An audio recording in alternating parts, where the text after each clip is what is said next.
ఇక చదువు జోలికే వెళ్ళలేనంత పని చేసావు కదరా. దీనంతటికి కారణం సినిమా. రేయ్, సినిమాలో లక్షలో ఒక్కడైనా గెలుస్తున్నాడు, మిగతా వాళ్ళంతా బిచ్చవెత్తుకుంటున్నారు. ఇన్నాళ్ళు ఫ్రాడ్ పనులే చేశావు, కానీ ఈ రోజు సినిమా తీయడం కోసం టీచర్ని హత్య చేయాలని చూసావు.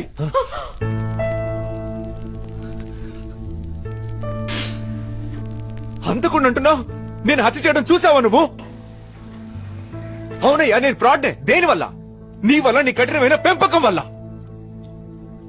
చిన్నప్పుడు ఏడుస్తున్నా తీసుకెళ్లి స్కూల్లో దించావు, ఇప్పుడు కూడా చదువు చదువు అని ఏడ్పిస్తూనే ఉన్నావు కదయ్యా. సినిమా కోరిక రాగానే తిన్నగా నీ దగ్గరికే వచ్చి చెప్పాను.